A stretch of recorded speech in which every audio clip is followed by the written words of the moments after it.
Welcome to the Capital Forum interview series. I'm Jeff Bliss, Senior Editor at the Capital Forum, and today I'm joined by Seth Bloom, who's founder and president of Bloom Strategic Counsel. Seth, thanks so much for coming back and joining us. Well, thank you very much for the invitation. Looking forward to it. Yeah. Now, I wanted to talk to you a little bit about a Capital Forum event that took part yesterday, which featured the new head of the FTC, Andrew Ferguson, and the new head of the DOJ Antitrust Division, Gail Slater, the most. Sure. And before I start, I should say everything I'm saying today is my own views, doesn't represent the view of any client.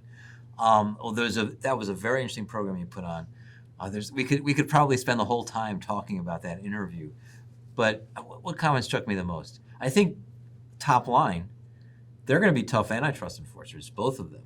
There's a lot of continuity between what we saw in the Biden administration with Lina Khan and with Jonathan Kanter, and what they were saying, which I'm sure is going to disappoint a lot of people on Wall Street and deal makers.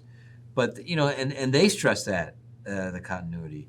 They each said they were strong enforcers. They each believe in the antitrust law. They all wanted to take action against anti-competitive mergers.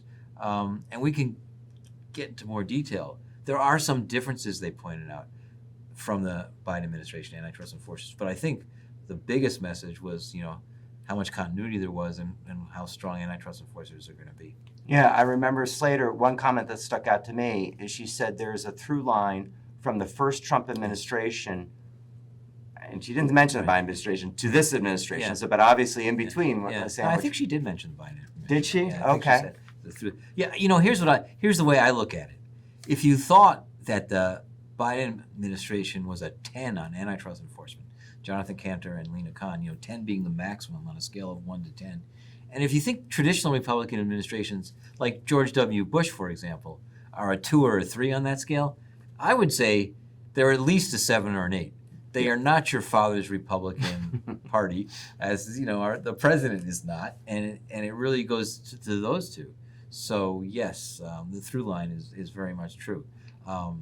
We can talk about some of the differences, though. And I want to get to those. I want to get to those in a second. Yeah. But it did seem like, again, one of the big changes, because I haven't heard this from. It was not as starkly pointed out in the first Trump administration. There seems to be a lot of concern about corporate power, especially big tech and things like that. And again, we'll talk about that. But is that fair to say there seems to be, where there's obviously a lot of partisan divides on a lot of things, there seems to be kind of a rough consensus that there's a problem here? Yes, there's a concern about corporate power, shared by both Andrew Ferguson and Gail Slater. Where Andrew Ferguson gets that concern from is an interesting place, because he said he learned this in 2020 when he saw how big tech companies were censoring speech. Now, none of us like censorship of speech, but his censorship was, they were not permitting people to dissent from the vaccine efficacy, or they were saying people were not permitted to say there was anything wrong with masking. That kind of thing, that's his suppression of speech. And that continues to this day. And his view, not that the companies deny that they suppress speech, but his view on this continues to this day. And I think that animates a lot of the anti-big tech sentiment of Trump and the Republican Party.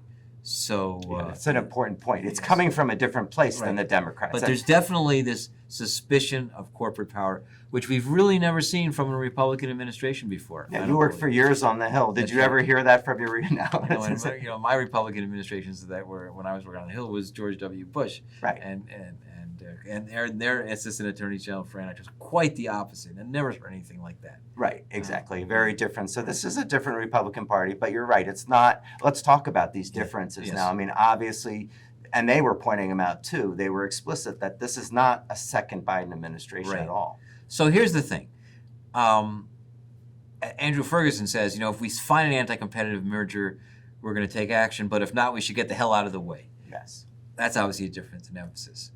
But I think the biggest thing, and both Gail Slater and Andrew Ferguson talked about this, was their willingness to settle cases, to accept remedies, particularly structural remedies, which both Lina Khan and Jonathan Kanter were very reluctant to do.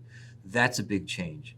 And so That I think is number one change. It's interesting though when Gail Slater talked about that. Then she talked about failed structural remedies. I thought that was interesting. You know, she used the word a saltier word than failed. Right. She said, "I won't accept bullshit." I hope your audience can handle Yeah, that we can handle. Yeah. Yes. So I believe in remedies, but I won't accept bullshit. So it's a cautious approach from it, but it will allow remedies in a way that neither Jonathan Cantor or Lena Khan would. They pretty much, not in every case, but in many cases, ruled out remedies. So I think that's the number one difference. The other thing, and this really applies more to Andrew Ferguson than it does to Gail Slater, it applies to the FTC because they were in the business of writing regulations under Lena Khan. Right. And we saw us on a non-compete clause, junk fees, a whole series, click to cancel rule. He's not so much in your interview, but in the past, he said the era of regulations, we don't do regulations anymore. So that I think is a big difference. We're not going to see that regulatory activity. I don't want to see any regulations by the FTC anymore. Yeah, in fact, other than to repeal regulations. Yeah, we were talking about this just before the fact that the DOJ had something that was basically looking at any regulatory thing, even though of course they're law enforcement, they're not regulatory. Right. So you would expect from the other side, which actually does do these rules and all the rest, right. that this effort that Lena Khan really championed, yes. of especially with the non-compete rulemaking and I think junk fees and that era appears to be over for now, right? I think that's fair to say. Okay. Yes. Yeah. So but at the same time, I mean, we're going to still see some enforcement. But I want to get back to the merger remedies part. Yes. I think it was interesting. They seem, and my interpretation, they seem to be talking about remedies, structural remedies, right? They're not. That's true. Right. That's true. They don't like behavioral remedies. Well, and this goes back to Macon Delrahim in the first Trump administration, where he pretty much ruled out structural remedies, behavioral remedies. He spoke about against them many times. He did, yes. He may have had some settlements for adopting them, but he basically didn't like them. Yeah, and the idea of behavioral remedies is that they involve too much government entanglement into the business operations of merging parties. And they're not comfortable with that. So structural remedies, selling off assets, that's the kind of remedies that we can expect to see them agree with. What I'm kind of curious about, if I'm a deal maker, if I'm a company that wants to merge, right. and I want to merge with somebody where it might be, I don't want to use the word sketchy, but there might be something obvious antitrust issues. Yes. Do I get more comfort of the fact that, I can now basically get this all done I can resolve this with a consent decree? Because it does seem when DOJ or the FTC, when the staffs enter into these discussions, they're almost self-fulfilling prophecies where they almost always come out with a deal. It's rare where the government says they're fed up and they don't do it. So if I'm a company, I would think that I'm feeling very positive about that. Is that a fair? I think that's fair. Okay. And I think companies would be wise to come forward with structural remedies when they propose a deal, when they go to either DOJ or FTC. Yeah, I think so. Is that something that, again, I haven't had a chance to talk to Slater or Ferguson about this, where they might begin as a result getting presented with maybe mergers that are more problematic as a result of them? Well, I'm a little bit of a skeptic of that because they've been so strong in their belief in strong antitrust enforcement. And along those lines, they kept in place the merger guidelines, which were very tough. And, the merger guidelines were written at the end of 23 in the Biden administration, very anti-merger guidelines. Many people were expecting those would get withdrawn, and they have not. And, Andrew Ferguson said we want continuity, but, those continuity in the sense of strong anti-merger guidelines. So that's it. So for that, I think I still believe that a lot of merger activity will be deterred by the kind of talk we see coming out of both Andrew Ferguson and Gail Slater. Yes. Yeah, but it was interesting what he said. I kind of pieced it together where basically he said we want more continuity, and it sounded like he didn't want to spend a lot of his energy. That's true. He said we'd get the hell out of the way and he also talked about, which is a difference, sometimes mergers are good things. And I can't remember if this was Gail or Andrew, but said, these companies need exit strategies. They're not going to get financing. A startup's not going to get financing if it can't eventually sell itself to an incumbent or somebody, and that's important for innovation and startups. And that's totally a change in tone. So that's true. That there is, I think that recognizes there is room for mergers, and we'll have to see how it goes. How many challenges there are, what could challenge. We've already seen a couple mergers been challenged, both by DOJ and FTC since in the Trump administration. Right. I mean, they kind of came out of the box, and this is something that is, I understand, is difficult when you basically have the deals that were kind of waiting for you. Right. You come in, you're like, okay, how am I going to do this? They're already kind of the analysis is often done, and you own them, even though they weren't done during your administration. It seems like obviously, unlike the on the HPE Juniper Networks, that was under Amita Sefi. That took some people by surprise. And then you had obviously the GTCR and Surmodics, which Ferguson knew that was going to be the first one under him, although it wasn't really conducted when he was chair. So this is they say, like they said that basically when we find a problem, we're going to be pretty active. So that part's been proven. So do you think maybe yesterday's comments were a way of kind of like also saying at the same time, right? Well, but in Ferguson's sort of job application that he last fall, he said, he decried excessive anti-merger enforcement. So he said that already. Yes, I mean, I guess he did want to send a message that I'm not just reflexively anti-merger. Right. All right. Well, I wanted to switch a little bit and talk about something that they did not discuss yesterday, which is, I would say, is the biggest news recently in our world, which would be the president's removal of the two Democratic commissioners from the FTC, Alvaro Bedoya and Rebecca Slaughter. Yes. I guess I just ask, what next? Now what happens? This is they've filed suit to have those dismissals be declared illegal. Of course, there's the precedent, the 90-year-old precedent that says the president cannot just remove commissioners unless it's for cause, and this isn't claimed to be for cause or malfeasance. Yeah. So you're the way of my agenda, essentially. Right, which is what he said, and so that precedent exists. One would think a lower court being bound by the Supreme Court precedent would find these dismissals to be illegal and order them to be reinstated.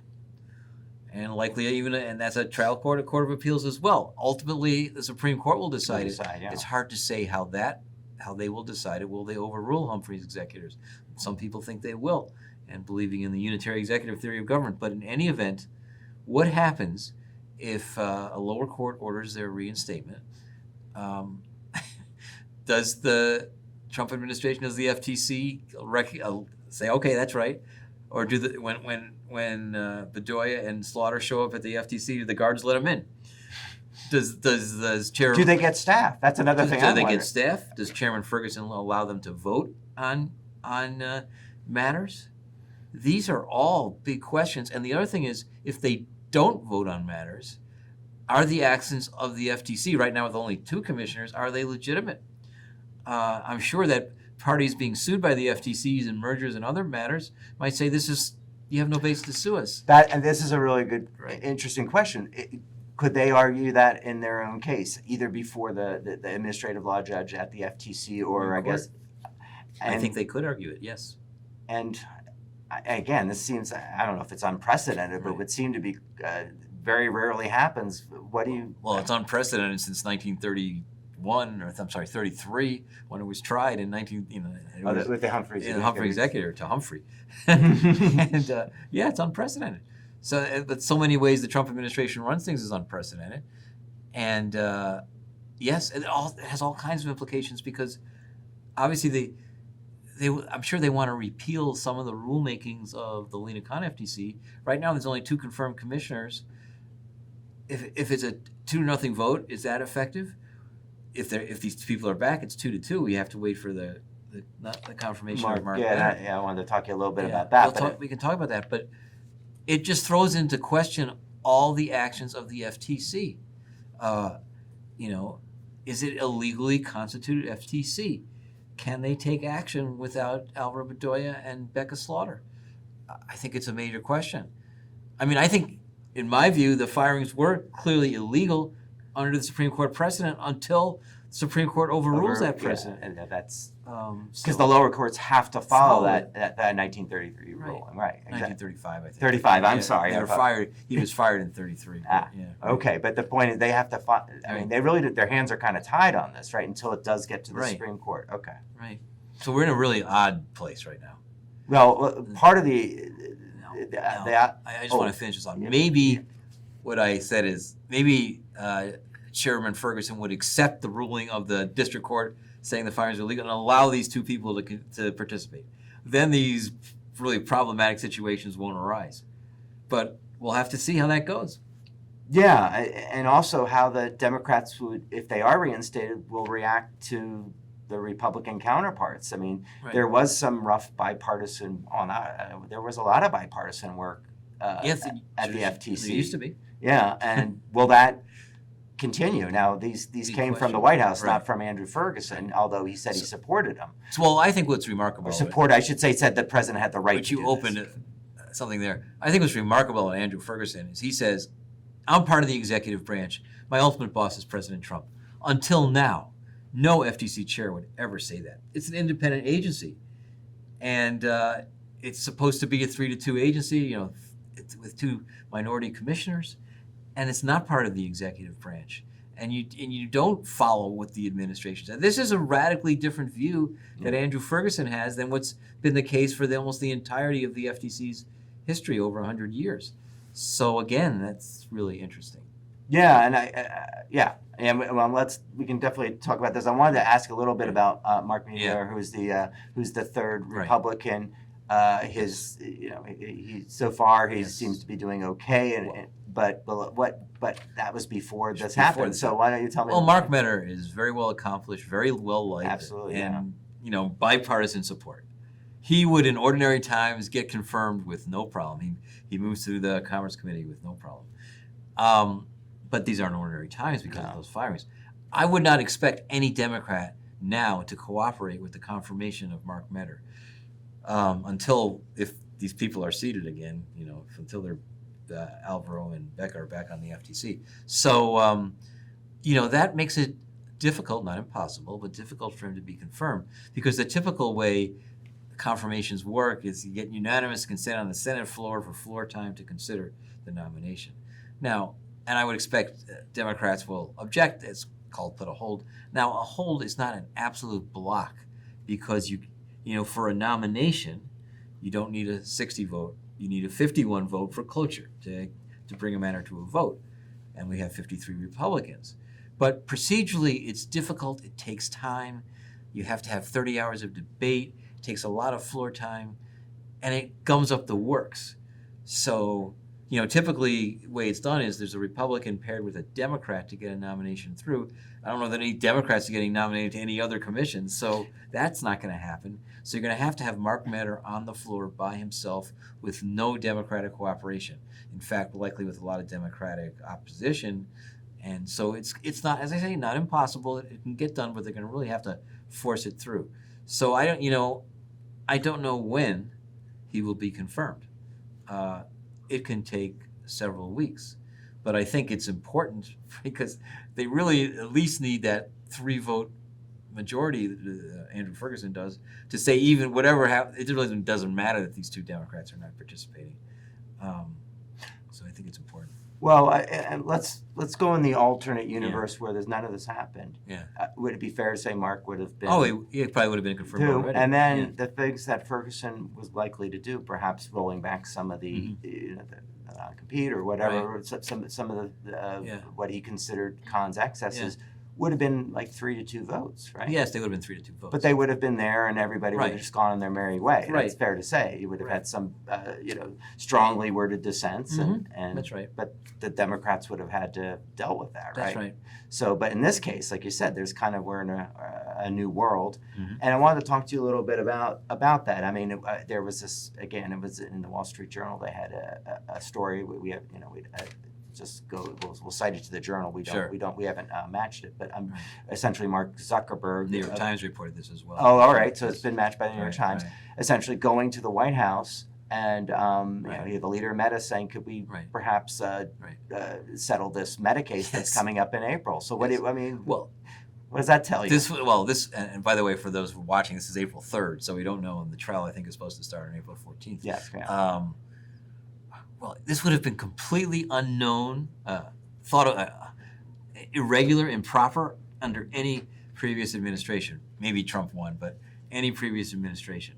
And to have a company lobby the president to drop or to settle an FTC case.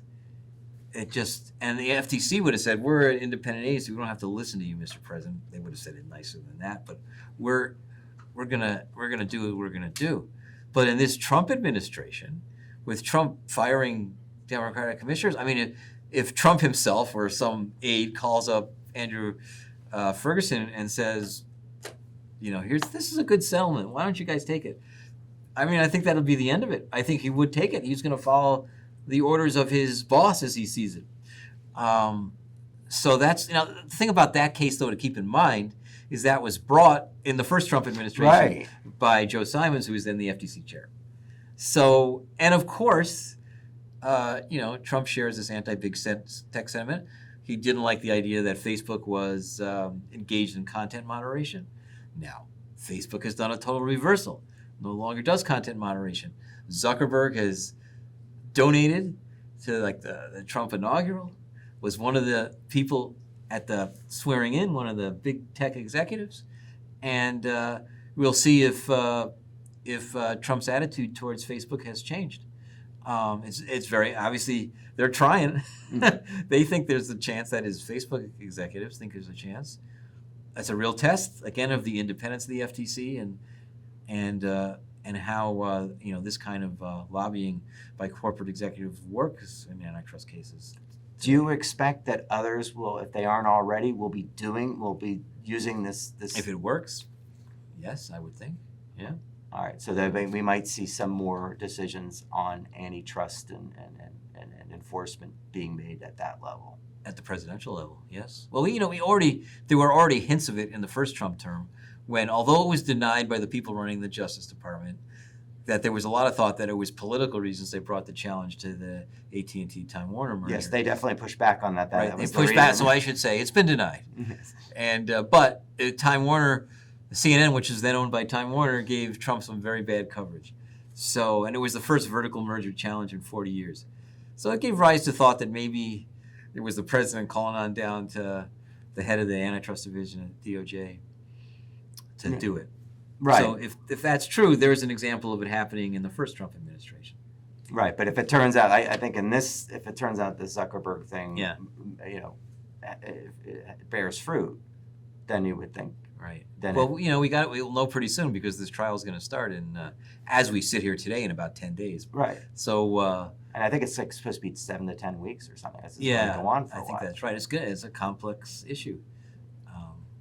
Yeah. So if it doesn't happen before, it might actually happen during the trial too. So they still got a little time to negotiate. So we'll have to watch. That's true. It could happen during the trial. You're right. Yeah. So I guess also like to talk about some of the issues. Like we've been talking a little bit about mergers. To spend a little time on conduct. That seemed to be some place where they seem like they're going to be kind of sticking to what was done the first Trump administration and the Biden administration. It seems that way. And there again is continuity. And there are these major cases against Google, and it was very interesting against Google, against Apple, against Facebook, and others.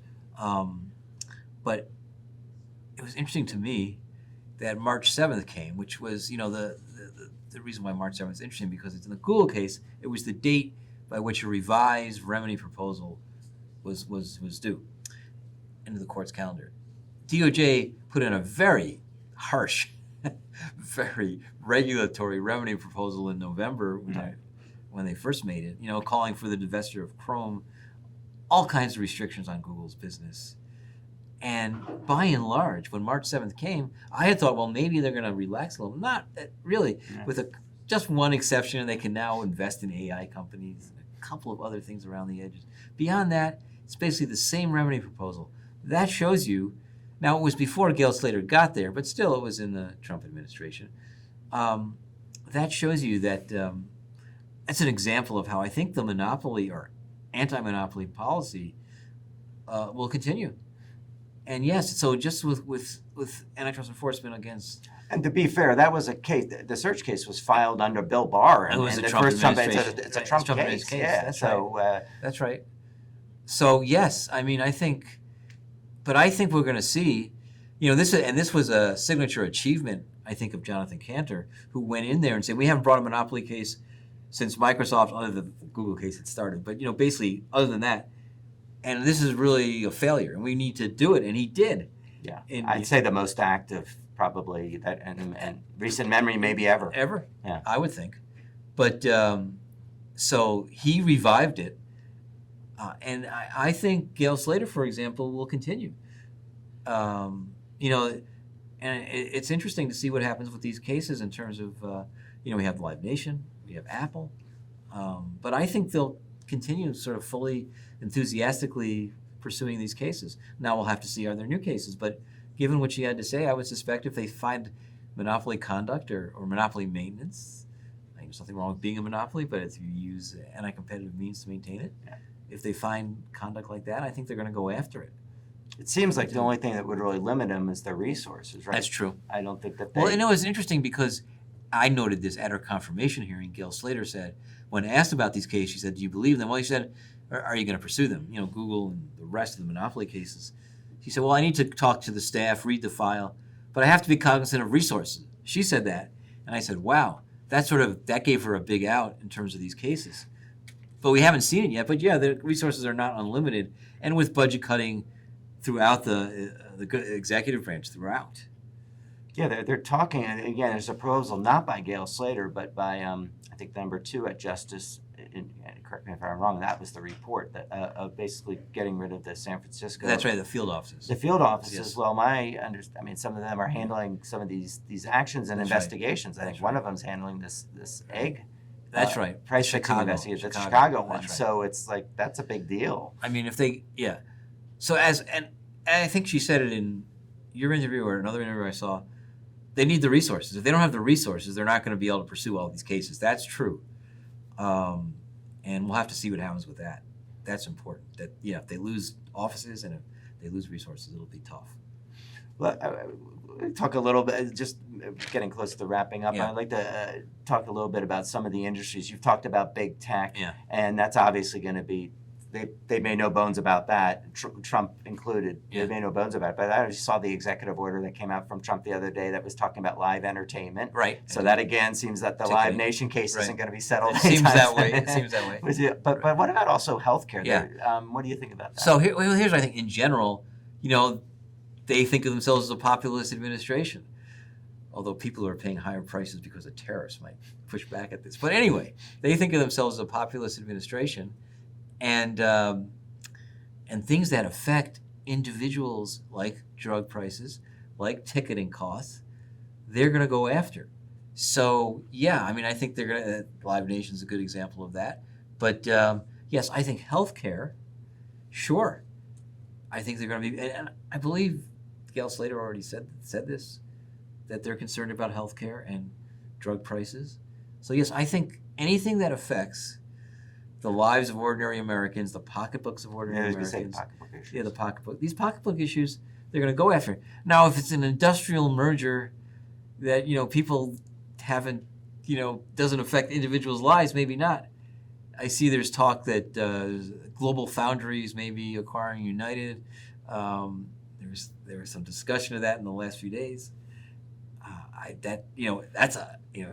Semiconductor is very important, but is that something that's the man or woman on the street doesn't notice that, doesn't know about that? Right, that's a really good point. So yeah. that kind of merger maybe gets more of a pass, total pass, but it's less of a priority than these things that affect ordinary Americans' pocketbooks every day. Egg prices, obviously. So yes, I think it's going to be more than just tech, clearly. And I'm assuming there will be Democratic support for There will be. for some of these things. Oh, yeah. I mean, this is remarkably bipartisan, and both Slater and Ferguson said this yesterday at your program. This is the rare example, if maybe the only example, of a policy that's truly bipartisan. And you see, you know, 2 days ago, the Senate Judiciary Committee had a hearing on remedies or big fixes for big tech. That was the name of it. And it was unanimous, you know, from Josh Hawley to Richard Blumenthal. Right. Yes. We need to take action. It across the board. So yeah, these are bipartisan, popular policy, and you have to give a lot of credit to the Biden administration, to Jonathan Cantor, and to Lena Khan for raising public awareness of these issues. And really, I think starting, and there's activists too, but starting an anti-monopoly movement, which is going to prove to be durable. I think it's going to be hard to dislodge. It appears to be going on in this administration. That's with some right. very big cheerleaders for it. That's right. Well, Seth, we definitely want to have you back in Les because it's like a day-by-day thing in Yes, terms of it the is. developments Yes, here. it is. Thank you so much for stopping by. Well, our thank you interview. very much. Enjoyed it.